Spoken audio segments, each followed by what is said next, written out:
അടുത്ത കോന്നി മണ്ഡലമാണ്. കോന്നി മണ്ഡലത്തിൽ 11 പഞ്ചായത്താണുള്ളത്. അത് വലിയൊരു മണ്ഡലമാണ് 11 പഞ്ചായത്ത് എന്ന് പറയുമ്പോൾ.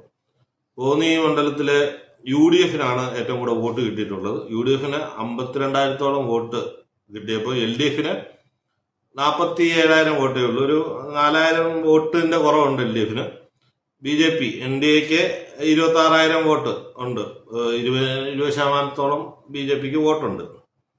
ഇപ്പോൾ മറ്റുള്ള വീഡിയോ പറയുന്ന പോലെ BJPക്ക് പലർക്കും കാൻഡിഡേറ്റ് നിർത്താൻ പറ്റാത്തത് കൊണ്ട് വോട്ട് കുറെ കിട്ടാത്തത് ഉണ്ട്.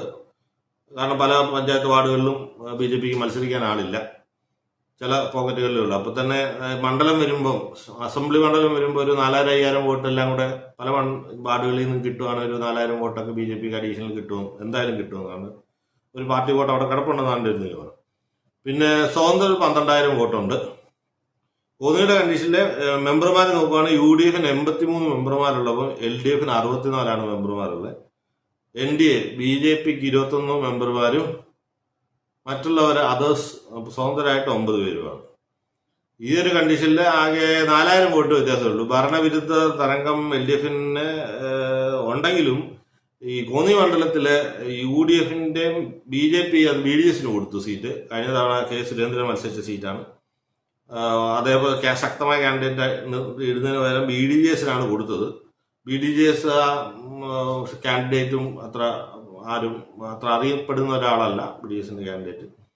അപ്പൊ അതേപോലെ UDFും അത് ശ്രീ അടൂർ പ്രകാശിന്റെ മണ്ഡലമാണ്. അദ്ദേഹം സ്ഥിരമായിട്ട് ജയിച്ചുകൊണ്ടിരുന്നതാണ്. പക്ഷെ ഇപ്പൊ അദ്ദേഹം MP ആയതുകൊണ്ട് UDF വേറൊരു കാൻഡിഡേറ്റിനെയാണ് ഇട്ടിരിക്കുന്നത്. അദ്ദേഹവും മണ്ഡലത്തിൽ അധികം അറിയപ്പെടുന്നതല്ല. അതുകൊണ്ടുള്ള ഒരു ഗുണം LDFിന് കിട്ടുന്നുണ്ട്. സത്യം പറഞ്ഞു കഴിഞ്ഞാൽ UDF നല്ലൊരു കാൻഡിഡേറ്റിനെ ഇടുകയാണെങ്കിൽ ശ്രീ അടൂർ പ്രകാശ് തന്നെ മത്സരിക്കുകയാണെങ്കിൽ ജയിക്കും എന്ന് ഉറപ്പിച്ചു പറയാവുന്നൊരു മണ്ഡലമായിരുന്നു. പിന്നെ അതേപോലെ BDJസിന്റെ വോട്ട് പിടിക്കുന്നതനുസരിച്ച് LDFിന്റെ വോട്ട് എല്ലാം കുറവ് വരും. 20 വോട്ടുകളിൽ കുറവ് വന്നാലും അത് ശക്തമായ കാൻഡിഡേറ്റ് അല്ലാത്തതുകൊണ്ട് BDSന്റെ വോട്ട് അധികം പിടിക്കില്ലെന്നാണ് ഞാൻ വിചാരിക്കുന്നത്.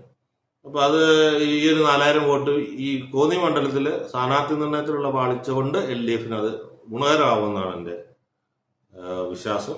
LDF ഒരു സ്ലൈറ്റ് മാർജിൻ നിലനിർത്താനാണ് സാധ്യത. കോന്നി